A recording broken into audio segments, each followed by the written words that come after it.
오늘은 출애굽기 32장 말씀인데 32장을 두 번에 걸쳐서 보고자 합니다. 그래서 1절에서 14절까지 오늘 우리가 나눌 것이고 15절에서 끝절까지 다음에 한 번 더 그렇게 나누고자 합니다. 이 32장을 볼 때 우리는 이스라엘이 시내산 아래에서 한 일을 보게 되는데 거기서 그들이 무슨 일을 하게 됐느냐 하면 금송아지를 만드는 일을 합니다.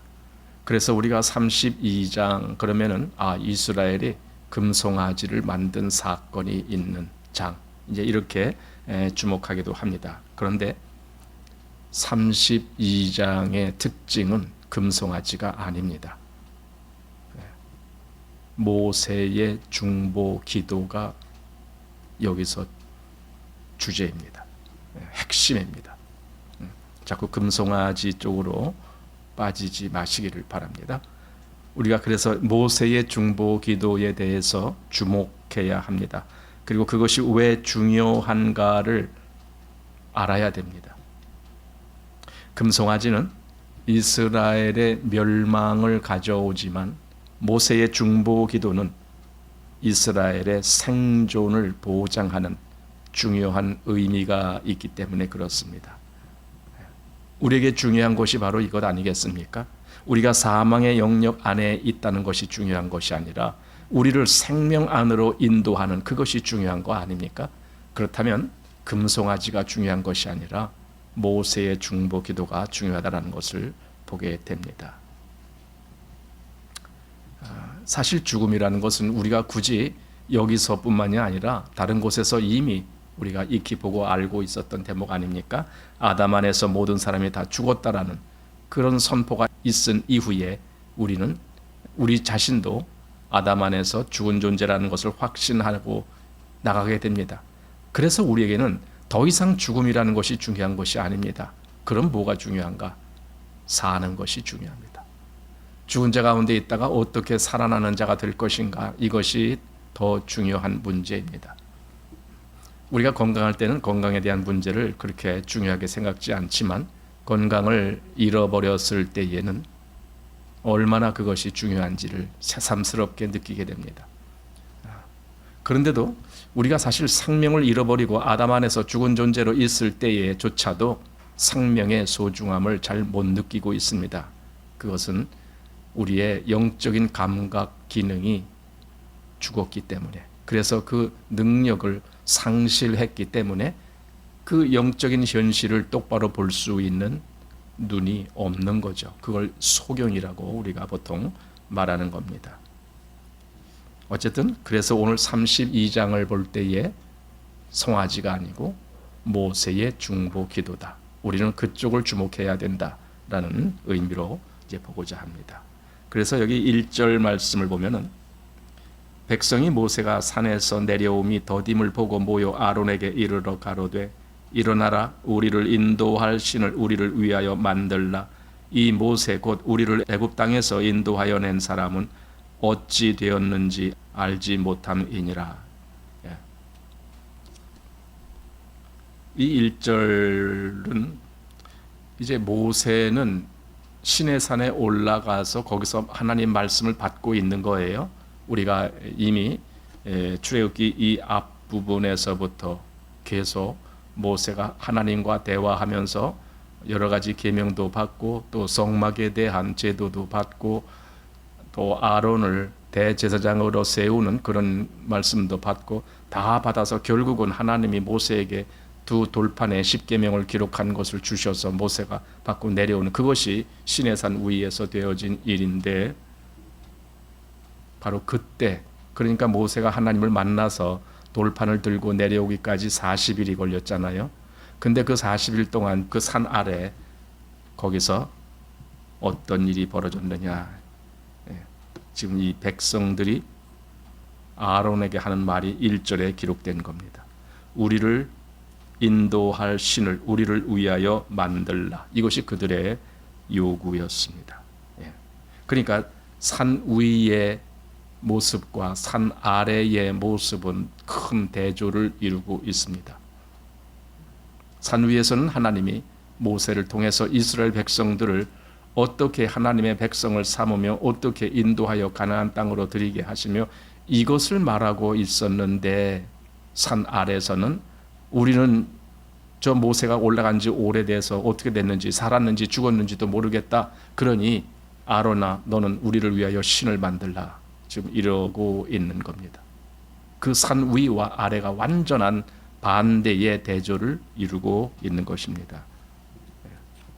그래서 이 앞에 31장 18절 말씀을 보면은 여호와께서 시내산 위에서 모세에게 이르시기를 마치신 때에 증거판 둘을 모세에게 주시니 이는 돌판이요 하나님이 친히 쓰신 것이더라. 이건 이제 산 위의 모습이잖아요. 그런데 한 절 다음에 32장 1절은 산 아래의 모습입니다. 이렇게 대조되는 겁니다. 하나님이 그들을 어떻게 인도하셨는지는 우리가 이미 보았습니다. 출애굽기 앞부분에서부터 하나님이 모세를 애굽 왕 바로에게 파송해서 내 백성을 보내라. 분명히 하나님은 그때 이스라엘을 내 백성이라고 선포하시면서 결국은 이스라엘을 그 애굽에서 건져내는 일을 하시죠.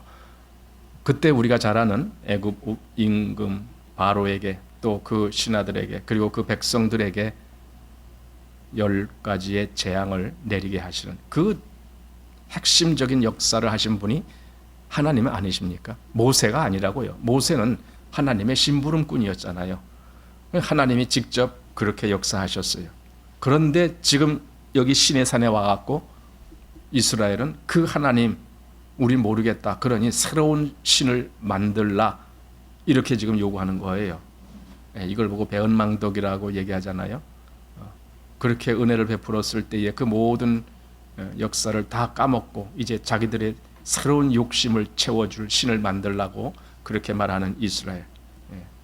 그래서 산 아래에서 벌어지는 일과 산 위에서 벌어지는 일이 이렇게 차이가 난다면 우리는 어디를 바라보아야 될까요? 아래가 아니고 위를 바라봐야 돼요. 이게 굉장히 중요해요. 시편에 보면은 내가 눈을 들어 산을 보리라. 나의 도움이 어디서 올꼬? 나의 도움이 천지를 지으신 여호와에게서로다. 거기에 왜 산을 본다? 그 산이라는 개념은 위를 바라본다라는 의미로서 기록된 거예요. 이 아래가 아니고 이 아래에서 벌어지는 일 가운데 우리가 기댈 만한 일은 하나도 없잖아요. 그래서 위에서 벌어지는 일 그걸 바라보는데 거기에 천지를 지으신 여호와께서 우리를 도우시는 분으로 계신다 이거죠. 하나님은요, 하나님을 신뢰하지 아니하는 사람에게는 은혜를 베푸실 수가 없어요. 이건 성경 전체에서 우리가 보고 확인되는 의미입니다. 하나님을 신뢰하지 못할 때에는 그에게 죄에 대한 징벌이 임합니다. 아담 때부터도 그랬어요. 결국 아담의 죄는 하나님을 신뢰하지 아니한 거거든요. 그게 아담의 죄예요. 결국 아담은 그로 인해서 에덴에서 쫓겨나게 되는 거 아닙니까? 한마디로 진멸당하는 거예요. 하나님을 신뢰하지 아니하는 자들에게는 진멸이 임하는 거예요. 그것이 그 사람이 기독교인이다 또는 아니다 말하는 그런 거에 의해서 갈라지지 않고 그 내면에 진심으로 그가 하나님을 신뢰하고 의지하고 믿는가 이거에 의해서 그것이 결정되어진다라는 겁니다. 그래서 여기 10절 말씀에 이렇게 합니다. 그런즉 나대로 하게 하라. 내가 그들에게 진노하여 그들을 진멸하고 너로 큰 나라가 되게 하리라. 한마디로 내가 그들을 진멸하겠다. 왜? 그들이 하나님을 저버리고 아론 보고 자기들을 인도할 또 다른 신을 만들어내라고 그렇게 했기 때문에 그러니까 하나님을 완전히 저버린 거 아닙니까? 그러니 그들을 진멸하겠다라고 하나님 말씀하십니다. 한마디로 이것이 하나님의 공의입니다. 만약에 이 말씀대로 모든 역사가 끝났다면 이스라엘은 결국 출애굽 해갖고 시내산까지 와서 거기서 그들의 역사가 끝나는 것이 돼버려요. 하나님이 이 말씀대로 그대로 진멸했다라면 그 뭡니까? 출애굽한 의미가 없잖아요. 기껏 출애굽을 해서 시내산까지 겨우 갔는데 거기서 다 진멸당했다. 그 얼마나 초라한 모습이 되겠습니까? 그런데 이때 이제 모세의 역할이 드러나는 겁니다. 모세가 하나님께 어떻게 구하는지, 그것이 11절에서 13절까지에 나오는 거거든요. 나중에 이거 자세히 보겠지만 그 다음 14절이 결과입니다. 하나님의 응답이 있습니다. 자, 14절에 여호와께서 뜻을 돌이키사 말씀하신 화를 그 백성에게 내리지 아니하시니라. 이것이 결과입니다. 모세가 간구했는데 하나님은 그 뜻을 돌이키사 이렇게 말씀하시면서 결국은 진멸당할 이스라엘을 살리시는 거예요, 도로. 그러니까 중보라는 것이 얼마나 중요한가라는 것을 여기서 새삼 느끼게 되는 거죠. 이스라엘이 멸망하지 않고 다시 생존할 수 있었던 근거는 모세의 중보 기도였다. 이겁니다. 그리고 사실 이것이 모세 때 이스라엘이 생존하게 된 그런 의미도 있지만 그거보다 더 중요한 것은 모세는 지금 하나의 예표로 역할을 하고 있기 때문에, 그럼 하나님이 그 모세를 통해서 진짜 보여주시고자 하는 실체는 무엇이냐? 그건 그리스도의 중보입니다. 우리가 잘 알듯이 그리스도는 부활하셔서 하나님 보좌 우편에 앉으셔서 우리를 위하여 간구하고 계신다. 성경은 그렇게 말씀하잖아요. 우리를 위하여 간구하신다. 모세는 지금 하나님 앞에 나가서 이스라엘을 위하여 간구했지만 그리스도는 우리를 위하여 하나님 앞에서 우리를 위한 간구를 하고 계신다. 이것이 우리가 보아야 될 중요한 의미입니다. 중보의 중요성 또는 그 위력을 오늘 우리가 볼 겁니다. 자, 이제 1절부터 해서 상세히 우리가 보아가면서 이 부분을 나누겠습니다. 자, 1절 같이 읽습니다. 백성이 모세가 산에서 내려옴이 더딤을 보고 모여 아론에게 이르러 가로되 일어나라, 우리를 인도할 신을 우리를 위하여 만들라. 이 모세 곧 우리를 애굽 땅에서 인도하여 낸 사람은 어찌 되었는지 알지 못함이라. 백성들의 요구는 지극히 단편적입니다. 그리고 매우 분명한 요구입니다. 한마디로 그들이 한 요구는 그들의 본능이 원하는 것, 그것을 지금 요구하고 있는 겁니다. 그들은 기다리지 못했어요. 40일이라는 기간이 뭐 어찌 보면은 길 수도 있고 아니면 또 안 그럴 수도 있는 기간인데, 근데 보세요. 하나님의 그 중요성의 의미를 되새긴다라면 40일이 뭐가 그렇게 길겠습니까? 그런데도 이스라엘은 그 40일을 차마 기다리질 못하고 그 사이에 이미 사건을 저질러 버린 거예요. 그들이 왜 기다리지 못했냐? 이유는 간단합니다. 하나님을 믿지 못하기 때문에 그래요. 믿지 못할 때에는 기다리는 것이 너무 힘들어요. 너무 힘들어요. 믿음이 없으면 인내도, 즉 오래 참음도 없어요. 참을 수가 없어요. 그들에게 하나님의 뜻을 추구하는 것에 대해서는 전혀 여기서 볼 수가 없어요. 단지 자기들의 본능적인 욕구를 채워줄 수 있는 그런 것만을 그들은 요구하고 있는 것뿐입니다. 그래서 우리를 인도할 신을 우리를 위하여 만들라. 자꾸 우리 이렇게 목적이 자기라는 거예요. 그 자기들의 목적을 충족시켜줄 신을 만들어내라. 지금 이겁니다. 아니, 신을 만든다라면 그 신이 진짜 신이겠습니까? 우리는 상식적으로도 얼마든지 그렇게 생각해 볼 수가 있는데, 그런데요, 사람들의 그 마음은 그렇지 않은 것 같아요. 꼭 여호와 하나님만을 인정하는 것이 아니라 다른 어떤 그 무당이나 또는 무슨 점치는 사람들이나 또 뭐 이런 사람들을 보면은 거기에 무슨 신이 있다고 그러잖아요. 근데 사람들은 은근히 그런 것도 믿어요. 은근히 점치는 사람한테 가서 점도 쳐봐요. 그래서 뭐 이삿날을 잡기도 하고 뭐 하고 뭐 그런다는 거예요. 그 점쟁이들이 사실은 그들 중에 상당수가 그 무당이거든요.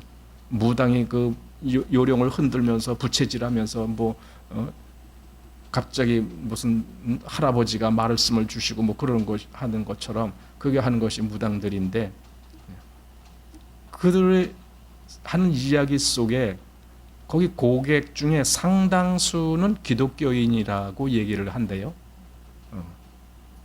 기독교인이 아니고 자칭 기독교인이라고는 말하는 사람일 뿐이지 진짜 기독교인은 아니겠죠. 자, 어쨌든 그들의 요구는 분명합니다. 우리를 인도할 신을 우리를 위하여 만들라, 이겁니다. 하나님을 알지 못하는 사람이 추구하는 것이 다 그렇습니다. 기독교라는 그 체계를 이용하면서까지도 하나님을 알지 못하는 사람은 자기를 목적으로 기독교를 이용하는 거예요. 자기를 목적으로, 자기의 목적을 이룰 그럴 이유로 하나님을 찾고 기도하고 다 하는 겁니다. 그들은 하나님의 뜻을 구할 엄두도 못 내요. 왜냐하면 하나님의 뜻이 무엇인지 모르니까. 하나님이 무엇 때문에 이 말씀을 우리에게 보여주시고 왜 그리스도를 통해서 이런 역사를 하셨는지 그 이유를 모르기 때문에 그저 자기들이 원하는 것 채워달라고 요구하는 겁니다. 그러니 저는 이걸 보면서 오늘날 기독교가 자칫 여기서 말한 이스라엘의 자기들을 위한 신을 만들어 달라고 요구한 것과 같은 그런 마음으로 기독교인들이 얼마나 많이 그렇게 떠들고 있는가, 그걸 생각해 보게 됩니다. 한마디로 고대 사회에서 시작해서 현대에 이르기까지 사람들은요, 종교를 필요로 하는데 그 종교 필요하는 목적은 자기를 위해서입니다. 정말입니다. 종교가 왜 필요해? 나를 위해서 뭔가 내가 좀 힘을 받아야 될 것 같으니까, 이렇게 전부 자기 목적을 위한 그런 이유로 종교를 필요로 합니다. 그런데 하나님을 아는 사람은 자기 목적이 아닙니다. 하나님의 뜻, 너희는 먼저 그의 나라와 그의 의를 구하라. 그가 여기 하나님을 이야기하는 겁니다. 하나님의 뜻, 하나님의 나라, 이걸 먼저 구한다. 이걸 진짜 하나님의 사람입니다. 그리고 하나님의 나라, 또 하나님의 의를 구하는 마음으로 바뀐 그 상태를 구원이라고 이야기하는 겁니다. 마음이 그렇게 바뀌지 아니한 구원은 없습니다. 그건 구원이 아닙니다. 그리고 그렇게 바뀐 사람을 하나님의 사람이라고 칭하기도 하는 겁니다. 자, 백성들이 그렇게 본능이 원하는 것을 요구했는데 그때 아론의 역할이 상당히 주목할 만한 역할을 해요. 우리가 보십시다. 아론이 백성들에게 희한한 제안을 합니다. 근데 이 아론이 누굽니까? 하나님의 그 보내심을 입어서 모세와 함께 바로 앞에 서기까지 했던 사람 아닙니까? 하나님께 그렇게 쓰임을 받았던 사람이 아닙니까? 그런데 그가 여기서 이런 제안을 한다는 것이 정말 놀랍도록 우리에게 충격을 주는 사건이라고 보게 됩니다. 자, 2절 같이 읽어요.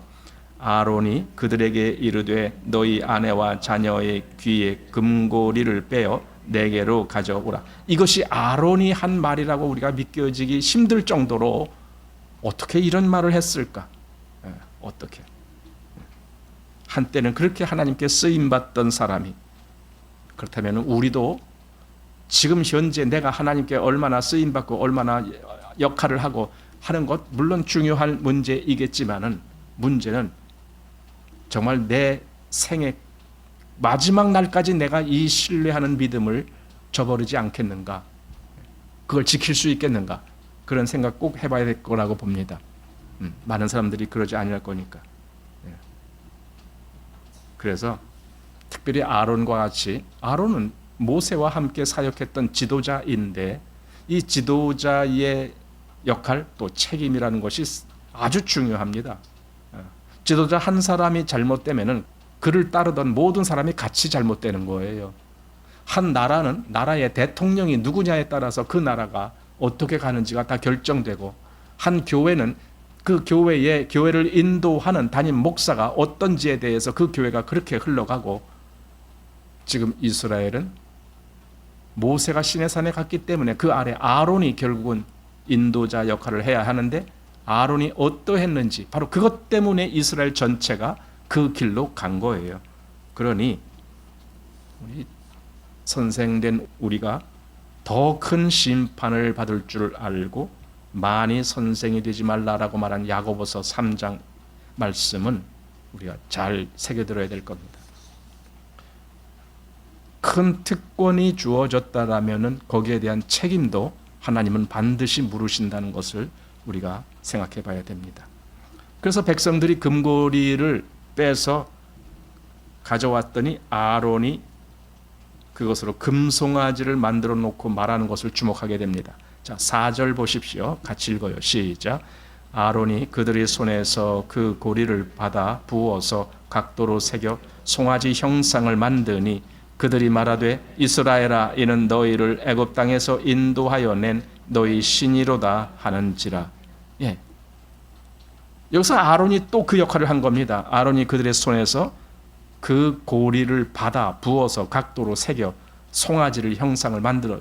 아니 이게 실제로 아론이 했는지 또 아니면 다른 사람이 했는지는 모르겠지만 적어도 다른 사람이 했어도 아론의 지시에 의해서 했을 겁니다. 그러니까 아론이 여기서 지금 이렇게 했다라고 말씀하고 있는 겁니다.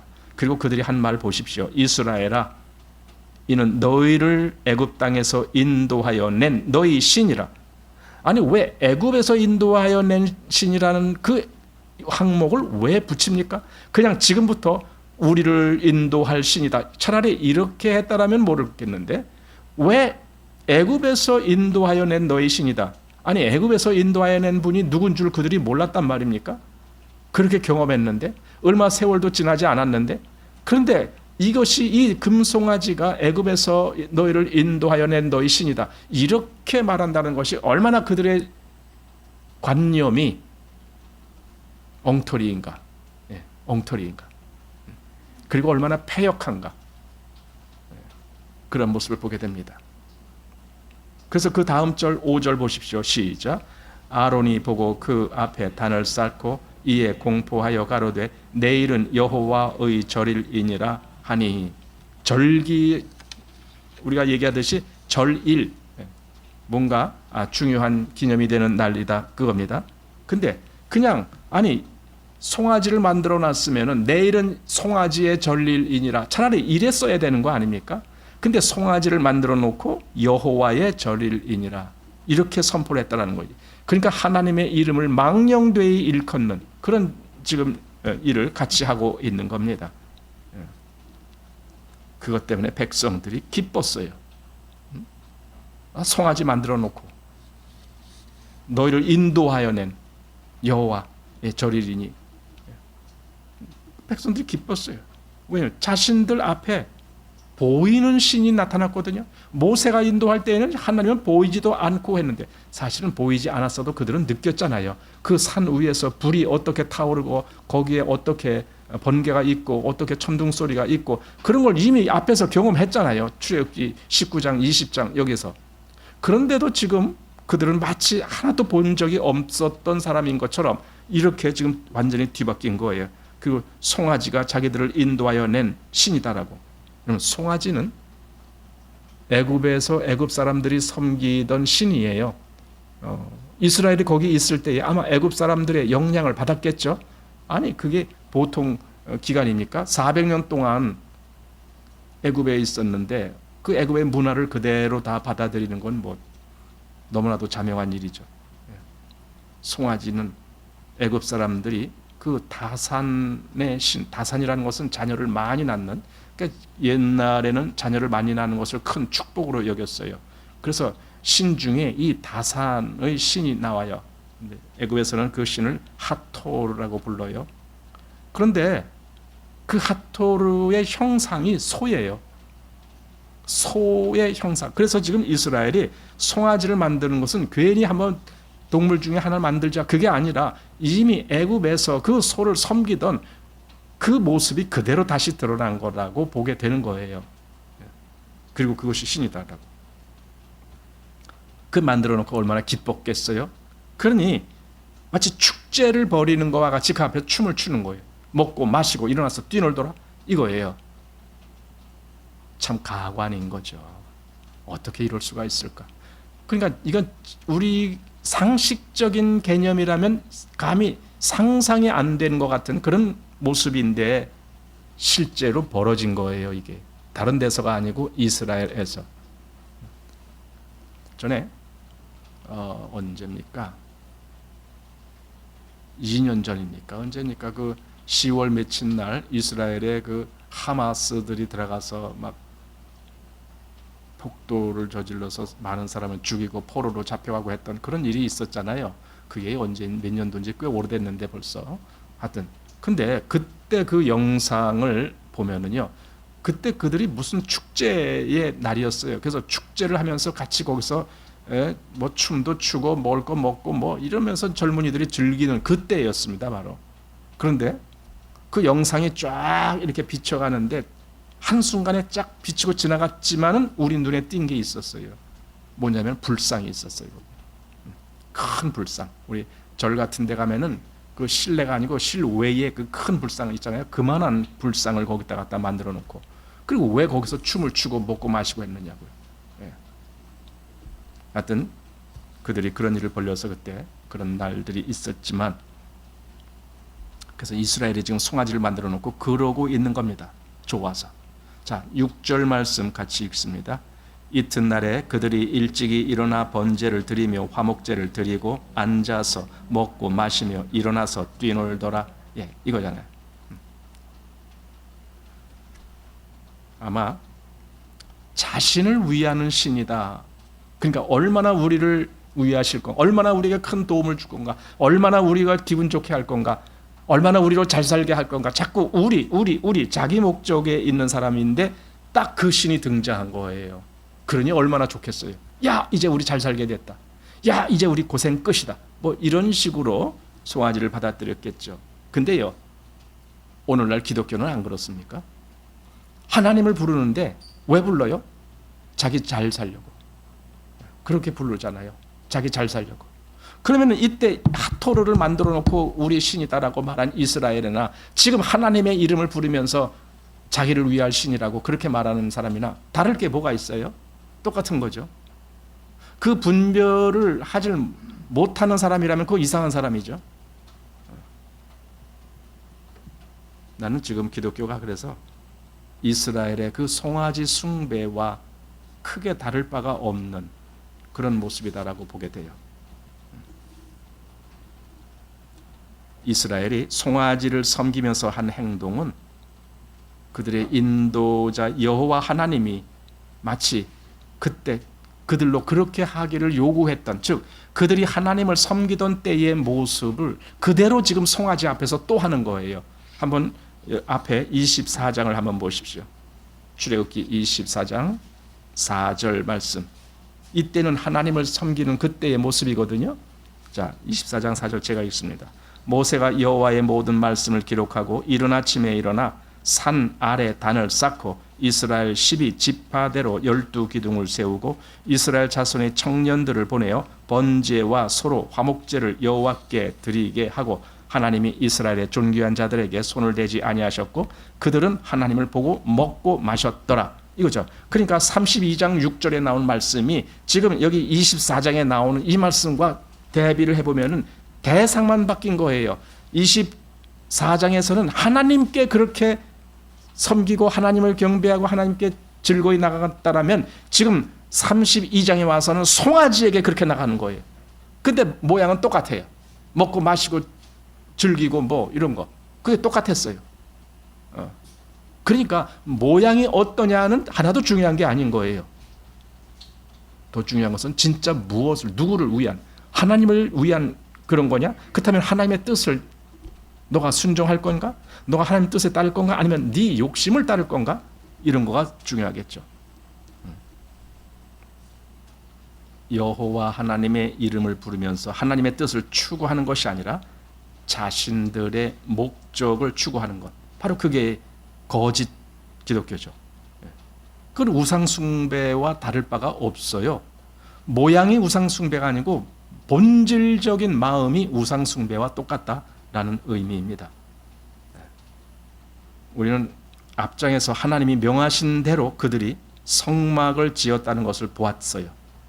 여호와께서 명하신 대로 이렇게 해야 된다. 그걸 보았어요. 그게 성경은 여호와의 하나님의 말씀이에요. 그러므로 성경을 듣질 아니한다면 그들의 입이 무엇을 호칭하든, 하나님을 호칭하든 아니면 송아지를 호칭하든 그 차이가, 그게 중요한 것이 아니잖아요. 본질이 뭔지가 중요한 거지. 그 본질이 다 우상 숭배를 하는 거예요. 그게 여기서 우리가 분명히 알아야 할 것이 있는데, 하나님의 뜻대로 섬기는 것은 하나님을 믿는 것이고, 자신의 목적을 위한 것은 그건 우상 숭배다. 그러니까 그게 간단하게 갈라져요. 기독교 내에 있건 없건 간에 그거예요. 예. 하나님의 뜻대로 섬기는 그것이 진짜고, 자기가 원하는 그 자기의 목적을 위해서 한다면 그것은 우상 숭배죠. 자, 7절 말씀 같이 읽어요. 여호와께서 모세에게 이르시되 너는 내려가라. 네가 애굽 땅에서 인도하여 낸 네 백성이 부패하였도다. 참 하나님이 왜 이렇게 말씀하셨는지 우리가 좀 생각을 해볼 필요가 있다라고 봅니다. 뭐냐면 네가 애굽 땅에서 인도하여 낸 네 백성, 이렇게 했어요. 아니 정말 하나님이 그걸 모르셨단 말인가요? 애굽에서 이스라엘을 인도하여 내신 분이 누구예요? 모세입니까? 여호와 하나님이십니까? 10가지 재앙을 내리신 분이 누굽니까? 하나님이시거든요. 모세를 파송하신 분도 하나님이시란 말이에요. 모세는 파송받은 심부름꾼일 뿐이지. 그렇다면 하나님이 당신께서 직접 그 일을 하셨는데도 왜 여기서는 그렇게 말씀을 안 하시는가? 모세 보고 네가 애굽 땅에서 인도하여 낸 네 백성, 이렇게 말씀하셨는가 이거예요. 이미 하나님은 이스라엘을 내 백성이다라는 영역에서 이미 떨고 내신 거예요. 사실은 그 목적, 즉 나는 너희 하나님이 되고 너희는 내 백성이 되리라, 이 목적으로 그들을 애굽에서 불러내었는데, 지금 그들이 송아지를 만들어 놓고 그 기뻐하고 춤추고 했던 그 모습을 보고 하나님은 이미 이들은 내 백성이 아니다, 그렇게 지금 선포한 거나 마찬가지예요. 호세아 선지자 때에도 이와 비슷한 일이 벌어졌는데, 하나님은 이스라엘에게 이렇게 말씀하신 적이 있어요. 호세아 1장 9절 말씀에 여호와께서 이르시되 그 이름을 로암미라 하라. 너희는 내 백성이 아니요 나는 너희 하나님이 되지 아니할 것임이니라. 로암미, 원래 암미라고 해야 그게 내 백성이다라는 뜻인데, 로암미 하면 이건 내 백성이 아니다라는 부정어가 앞에 붙은 거가 돼요. 그래서 내 백성이 아니다. 지금 여기 출애굽기에서 벌어진 그 일과 똑같은 일이 호세아, 이스라엘의 그 마지막 때의 선지자 속에서도 그렇게 있었다라는 것을 보게 됩니다. 그래서 이 호세아 말씀을 로마서 9장에서 그대로 인용해 가면서 사도 바울은 이렇게 설명합니다. 로마서 9장 25절인데 호세아 그래도 이르기를 내가 내 백성 아닌 자를 내 백성이라, 사랑치 아니한 자를 사랑한 자라 부르리라. 너희는 내 백성이 아니라 한 그곳에서 저희가 살아계신 하나님의 아들이라 부름을 얻으리라 함과 같으니라. 예. 이 하나님의 은총, 그러니까 하나님의 은총 간단합니다. 내 백성인가 아닌가 그거예요. 그러니까 내 백성이라고 부를 것인가 아니면 내 백성이 아니다라고 배척할 것인가 그거예요. 근데 보세요. 우리 이방인 가운데 있던 우리가 하나님 앞에 하나님이 우리를 그래 너는 내 백성이야 이렇게 받아주신다라면 이건 역사가 완전히 하나님 뜻 안에서 이루어지는 거가 돼요. 근데 반대로 너는 내 백성이 아니다. 우리 마태복음 산상설교에서 보면은 그날에 많은 사람들이 주님 앞에서 우리가 주의 이름으로 선지자 노릇하고 귀신을 쫓아내고 많은 권능을 행했습니다 라고 할 때에 주님이 뭐라고 이러신다고요? 불법을 행하는 자들아 내게서 떠나가라. 그리고 그 다음에 나는 너희를 도무지 알지 못하노라. 그게 무슨 말입니까? 한마디로 내 백성 아니다 그 뜻이잖아요. 그게 관계가 이미 너희와 우리는 끊어졌어. 아니 어떤 지나가는 아이가 있다라고 전부 자기 아들 딸이라고 그렇게 말하는 사람이 있습니까? 아니잖아요. 내 아들 딸만 내 아들 딸이고 남들은 다 남이지 뭐 그렇게 되는 거 아닙니까? 그러니까 지금 내 백성이 아니다 한 그것은 난 남으로 보겠다 너희를. 지금 그 상황이란 말이에요. 그게 로암미란 뜻이에요. 내 백성이 아니다. 근데 지금 로마서에서는 그렇게 하나님이 그들을 내 백성이 아니다 한 그곳에서 다시 내 백성이다라고 부를 그 은총, 그 은총은 이스라엘뿐만 아니라 이방인들 가운데에서도 그것이 이루어지는 겁니다. 그래서 오늘 우리가 하나님의 백성의 영역 안에 하나님이 우리를 내 백성이라고 부르시는 그 영역 안에 거기 거하는 거예요. 이게 놀라운 거예요. 자, 8절 말씀 같이 시작. 그들이 내가 그들에게 명한 길을 속히 떠나 자기를 위하여 송아지를 부어 만들고 그것을 숭배하며 그것에게 희생을 드리며 말하기를 이스라엘아 이는 너희를 애굽 땅에서 인도하여 낸 너희 신이라 하였도다. 그 송아지를 가리켜서 너희를 애굽 땅에서 인도하여 낸 너희 신. 아니 이스라엘이 그렇게 무지한 백성이었는가? 이렇게 말을 하게. 이건 큰 죄입니다. 이건 큰 죄입니다. 그렇게 속히 떠나보다니. 하나님의 계명을 받은 모세가 산에서 내려오기도 전에 이미 밑에서는 그렇게 하나님을 배반하는 역사가 이미 발생한 것입니다.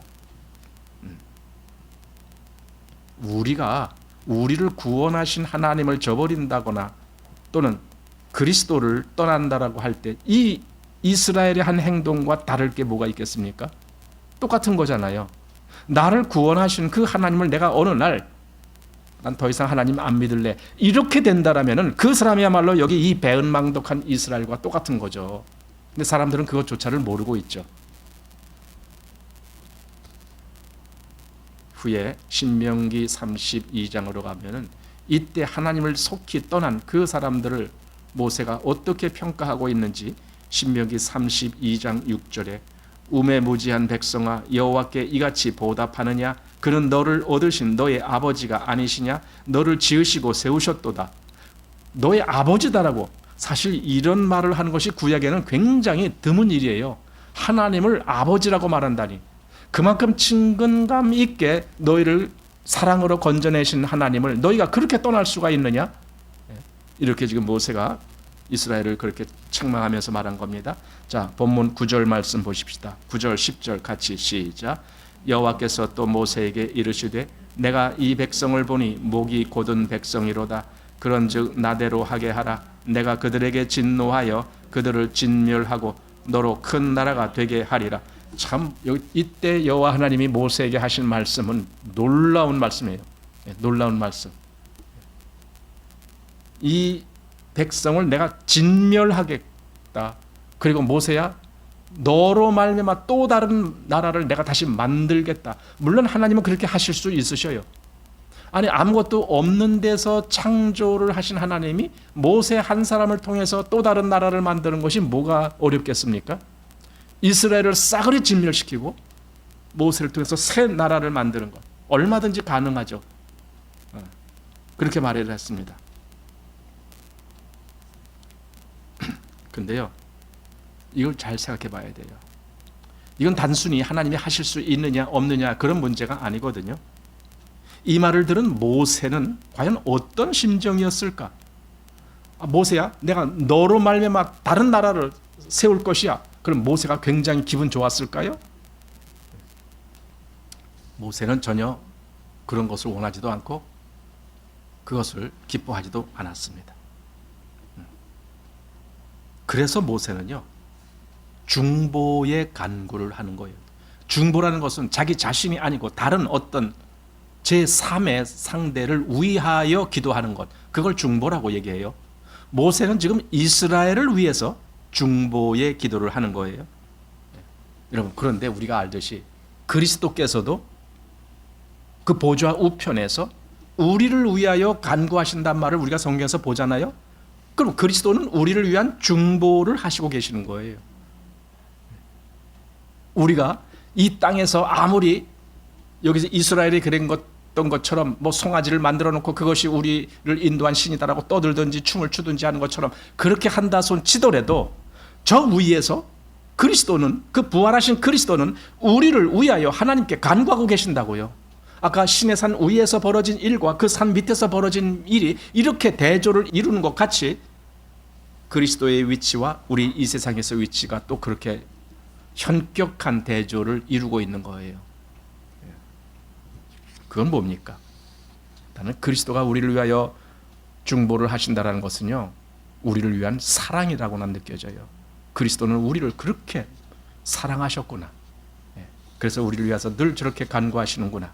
자, 11절, 12절 같이 읽습니다. 모세가 그 하나님 여호와께 구하여 가로되 여호와여 어찌하여 그 큰 권능과 강한 손으로 애굽 땅에서 인도하여 내신 주의 백성에게 진노하시나이까? 어찌하여 애굽 사람으로 이르기를 여호와가 화를 내려 그 백성을 산에서 죽이고 지면에서 진멸하려고 인도하여 내었다 하게 하려 하시나이까? 주의 맹렬한 노를 그치시고 뜻을 돌이키사 주의 백성에게 이 화를 내리지 마옵소서. 자, 우선요, 이 간구, 이게 모세의 중보 기도 내용인데 이 간구에서 우리가 간구하기 쉬운 부분이 있는데 그것은요, 하나님의 이름과 관계된 부분이에요. 이스라엘은 모세가 애굽에서 인도하여 낸 백성이 아니에요. 이스라엘은 여호와 하나님께서 애굽에서 인도하여 낸 백성이란 말이에요. 그 역사의 주인공은 하나님이신 거예요. 모세가 아닌 거예요. 그런데 그들이 결국은 애굽에서 나와서 광야에서 진멸되었다면은 그들을 이끌어내신 여호와의 얼굴이 어떻게 되는 거냐 이거예요. 아니, 하나님은 모든 것을 다 하실 수 있는 분으로 알고 있었는데, 전지전능하신 하나님으로 알고 있었는데, 아니 이스라엘을 구원하겠다고 끄집어내 갖고는 결국은 저 광야 시내산 밑에서 다 멸절당하게 하셨다. 그러면 하나님의 이름이 똥치라는 거예요. 그게 모세가 바로 그 점을 주안점으로 해서 하나님 그렇게 하시면 안 됩니다.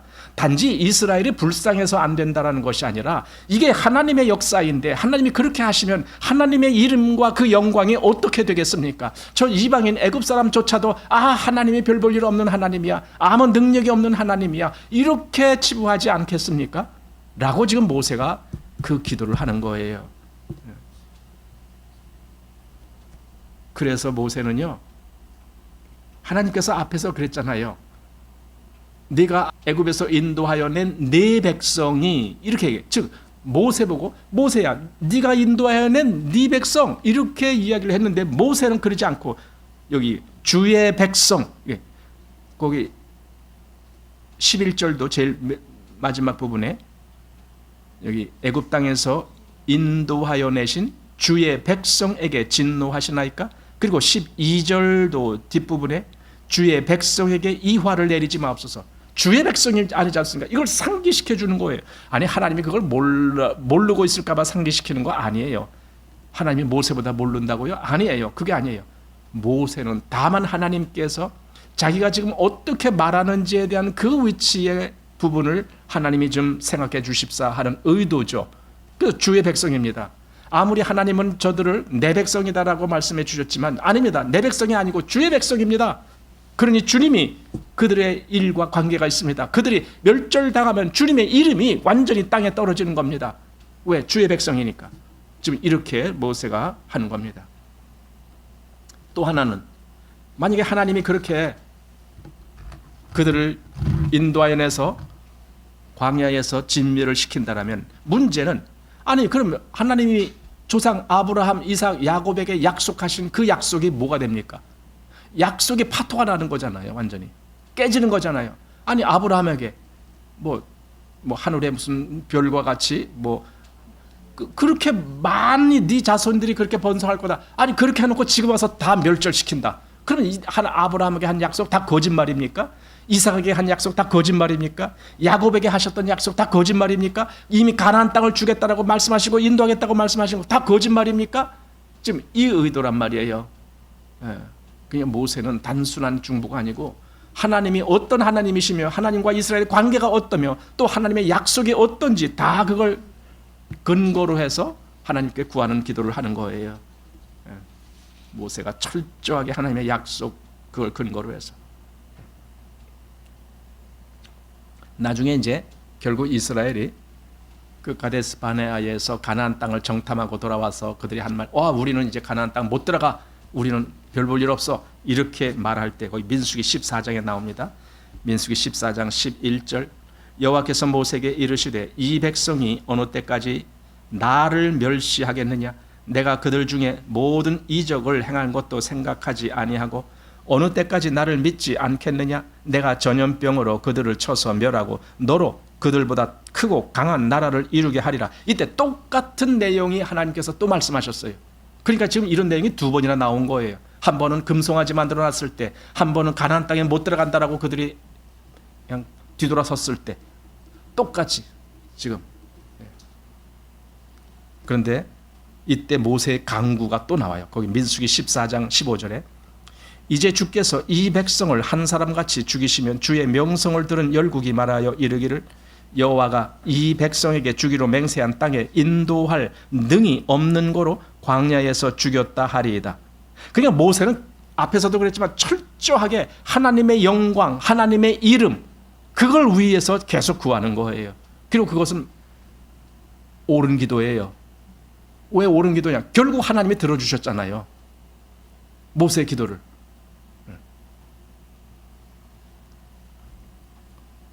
옳은 기도이기 때문에.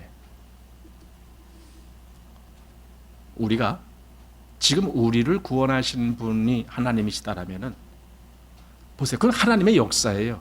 이스라엘을 애굽에서 건지신 분이 하나님이시기 때문에 하나님이 역사하신 것처럼 우리를 구원하신 분이 하나님이시라면 그건 하나님의 역사예요. 그런데 우리가 그 구원을 저버린다라면은 하나님의 이름에 똥치라는 거예요. 이스라엘이 그렇게 하나님을 거역했기 때문에 로마서에서는 하나님의 이름이 너희로 말미암아 이방인 중에서 모독을 받는도다, 이런 말씀을 하셨잖아요. 그런 일은 있을 수가 없어요. 그래서 로마서 8장 31절에 그런즉 이 일에 대하여 우리가 무슨 말하리요? 만일 하나님이 우리를 위하시면 누가 우리를 대적하리요? 자기 아들을 아끼지 아니하시고 우리 모든 사람을 위하여 내어주신 이가 어찌 그 아들과 함께 모든 것을 우리에게 은사로 주지 아니하시겠느냐? 그러니까 누가 우리를 대적하리요? 왜? 하나님이 우리를 위해서 그 아끼시는 아들까지 내어버리셨다라면은 누가 그 하나님의 역사에 대적할 자가 있겠느냐? 아무도 없다, 이렇게 선포하는 거잖아요. 그런데 문제는 대적해서 뭐가 안 되는 것이 아니라 하나님의 은혜를 받았다라고 하는 사람들이 스스로 하나님을 저버려요. 예, 한탄스러운 거죠. 자, 본문 14절 보십시오. 같이 읽습니다. 시작. 여호와께서 뜻을 돌이키사 말씀하신 화를 그 백성에게 내리지 아니하시니라. 뜻을 돌이키셨대요. 여러분, 이런 문구는 성경에서 보기가 극히 드물어요. 하나님이 뜻을 돌이키시다니. 아니, 하나님은 처음부터 끝까지 다 아시기 때문에 한번 결정하신 것을 끝까지 가시는 분 아닙니까? 그런데 뜻을 돌이키셨다라는 걸 우리가 지금 어떤 해석을 해야 되겠는가? 하나님의 속성과는 어긋나는 것 같은 그런 모습인데 과연 그런 것인가? 여호와께서 뜻을 돌이키셨다니. 우리는요, 여기서 하나님이 모세가 어떻게 간구할 것이다라는 것을 미리 아셨을까요? 모르셨을까요? 하나님이 전혀 모르고 있다가 모세가 그러면 하나님의 이름이 어떻게 됩니까? 하나님의 뭐 약속이 어떻게 됩니까? 이렇게 말하니까 하나님이 깜짝 놀라서 그래? 내가 옛날에 약속했었는데 그러면 그렇게 하면 안 되겠네? 하나님이 그러셨을까요? 전혀 그건 말이 안 되죠. 그러니까 하나님은요, 모세가 어떻게 간구할 것조차를 다 아셨어요. 그러면 여기서 이스라엘을 진멸하겠다라고 말씀한 것은요, 그거는요, 하나님이 최종 결정의 진멸이 아니라는 걸 알아야 돼요. 한번 이 상황이라면 그런 정도로 그들이 패역한 족속이다라는 그 의미를 드러내신 거예요. 그런데 하나님은 그 속에서 이스라엘을 그렇게 진멸이 아니고 그들을 건져내실 생각을 갖고 계신 거예요. 그리고 모세로 하여금 그 간구를 하게끔 그렇게 하게 만드신 거예요. 그럼 이게 왜 그렇게 하느냐? 무슨 누구 가지고 장난치고 노는 건가? 아니에요. 진짜 하나님이 보여주시고자 하는 것은요, 모세가 아니에요. 모세의 그런 일을 하게, 모세가 그렇게 중보 기도를 하는 그 모습을 통해서 이제 진짜 하나님의 백성들을 위한 중보 기도를 하시는 그리스도를 보여주시려고 지금 모세에게 그 기도를 하게 만드신 거예요. 미리 다 아시지만, 다 알고 계셨지만. 그래서 로마서 8장 34절, 누가 정죄하려 죽으실 뿐 아니라 다시 살아나신 이는 그리스도 예수시니 그는 하나님 우편에 계신 자요 우리를 위하여 간구하시는 자신이라. 우리를 위하여 간구하시는 자가 있다. 그를 보라라는 거예요. 지금 출애굽기에 왜 모세가 하나님 앞에서 중보를 합니까? 그 모세, 이 훌륭한 사람이네, 그거 보라라고 한 게 아니에요. 물론 모세 훌륭한 분입니다. 그러나 우리는 그 모세를 통해서 진짜인 그리스도를 보는 거예요. 그리고 또 우리가 기억해야 할 것이 있는데, 모세가 기도했기 때문에 하나님이 진노를 누그러뜨리셨다로 해석해도 안 돼요. 여기서도 우리가 주의를 좀 필요로 하는 것인데, 모세가 기도가 참 멋있고 그럴듯하고 설득력이 있어서 하나님이 들은 거 아닙니다. 아무리 모세가 설득력이 있게 기도했다 할지라도 하나님이 아니다라고 결정했으면 아닌 걸로 끝날 수도 있었어요. 그런데 왜 하나님은 모세의 기도에 응답을 해주셨는가? 이유는 하나예요. 하나님이 진짜 보이시고자 한 것은 모세의 기도가 아니고 그리스도의 중보예요. 그 그리스도의 중보에 하나님의 뜻이 거기 어떻게 역사하실 것인지를 마치 하나님이 모세의 간구에 응답하셨던 것처럼 그리스도의 간구에도 그대로 하나님이 응답해 주실 것을 보여주시려고 지금 모세의 기도일 때 하나님이 거기에 승낙하시는 것 같은 모습을 보여주신 거예요. 너무나 놀랍죠? 정말 놀라운 겁니다. 디모데전서 2장 5절에도 하나님은 한 분이시요 또 하나님과 사람 사이의 중보도 한 분이시니 곧 사람이신 그리스도 예수라. 그러니까 모세가 중보자는 아니었다. 그는 예표였다. 진짜 중보자는 딱 한 사람, 예수 그리스도뿐이다. 그러니까 성경은 예수 그리스도를 보여주시려고 모세를 등장시키셨던 거예요. 신명기 18장 거기서도 모세가 그렇게 말씀해요. 네 하나님 여호와께서 너희 중 네 형제 중에서 나와 같은 선지자 하나를 너를 위하여 일으키리니 너희는 그를 들을지니라. 모세조차도 진짜 너희 가운데 진짜 중보자가 있다. 나와 같은 선지자가 하나가 나타날 거다. 그가 누군데? 여기서 이름을 밝히지 않았어요. 그러나 우리는 그게 누군지 알아요. 왜냐하면 나중에 사도행전에 보면 바로 모세가 한 말을 인용해서 그것이 바로 예수 그리스도시다라는 걸 사도행전 3장 22절에서 모세가 말하되 주 하나님이 너희를 위하여 너희 형제 가운데서 나 같은 선지자 하나를 세울 것이니 너희가 무엇이든지 그 모든 말씀을 들을 것이라. 이렇게 사도행전에서 이 오순절 설교인데 그때 설교를 하면서 그들이 누굴 얘기한 건가? 예수 그리스도를 얘기한 거예요. 근데 모세를 등장시킨 거예요. 그때 모세의 중보기도로 하나님의 뜻을 돌이키셨다고 했는데 그래 진짜 중보기도 할 분이 바로 그리스도 예수시다. 그걸 지금 얘기하는 거예요. 자, 다시 본문 31절 32절 여기를 보면은 오늘 본문 우리가 정한 부분은 아닌데 이렇게 돼 있어요. 여호와께로 다시 나아가 여짜오되 슬프도소이다. 이 백성이 자기들을 위하여 금신을 만들어 싸우니 큰 죄를 범하였나이다. 그러나 합의하시면 이제 그들의 죄를 사하시옵소서. 그렇지 않사오면 원컨대 주의 기록하신 책에서 내 이름을 지워 버리옵소서. 이걸 잘못 읽으면요, 모세가 지금 하나님 앞에서 자기 목숨을 걸고 뭐 하는 거예요? 그거 있죠? 이렇게 안 해주면은 나 어떻게 할래? 뭐 이런 거 있죠? 그걸 뭐라 하는 거예요? 그 뭐? 하여튼 지금 그 모습으로 보이기 쉬운 모습이에요, 이게. 아니, 여기 뭐 주의 기록하신 책에서 내 이름을 지워 버려 주옵소서. 이렇게 말한다면 나 그냥 차라리 지움 받을래요. 하나님이 이스라엘 구원 안 해주시려면 나도 그냥 멸망당하는 백성 속에 들어가고 싶어요. 지금 그렇게 지금 하나님을 협박하는 것처럼 보이는데 이 말은 전혀 그런 말이 아닙니다. 이게 무슨 뜻이냐면요, 저들의 죄가 그냥 용서받을 수 없다라는 걸 압니다. 만약에 저들의 죄가 용서받기 위해서 어떤 희생이 치루어져야 한다면 하나님, 내가 희생돼도 좋습니다. 그거 얘기하는 거예요 지금. 그것이 그대로 누구한테 가는 거예요? 예수님한테 간 거 아닙니까? 하나님 저희를 사하여 주옵소서. 그러잖아요. 언제? 십자가에서 죽어가시면서.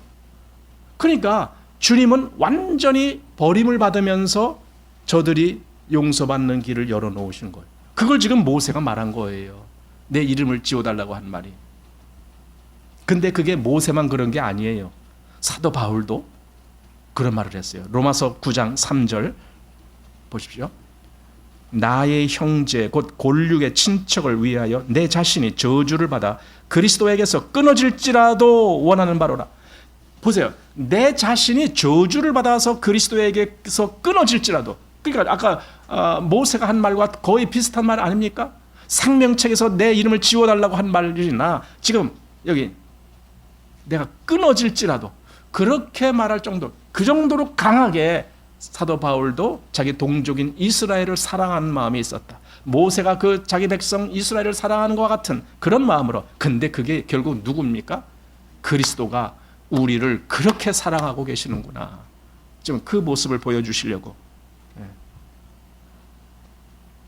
자, 그래서 하나님은 모세에게 이렇게 응답하시죠. 여기 32장 34절에 이제 가서 내가 네게 말한 곳으로 백성을 인도하라. 내 사자가 네 앞서 가리라. 그러나 내가 보응하는 날에는 그들의 죄를 보응하리라. 여기 내가 보응할 날에는 그들의 죄를 보응하리라. 이게 무슨 뜻이겠습니까? 정말 죄값을 치르기 위해서 작정한 그 날이 오면은 내가 그렇게 하겠다라는 말이에요. 근데 그 날이 언제 왔는 줄 아세요? 그게 십자가예요. 하나님이 정한 날, 그 십자가에서 온 세상의 모든 사람들의 죄를 향한 보응이 이루어지는 날. 근데 그 보응은 백성들이 받은 것이 아니라 예수님에게 쏟아진 거예요. 그래서 예수가 우리를 위해서 대신 저주를 받으신 거예요. 그것이 지금 여기서 기록된 대로 그대로 나온 거예요.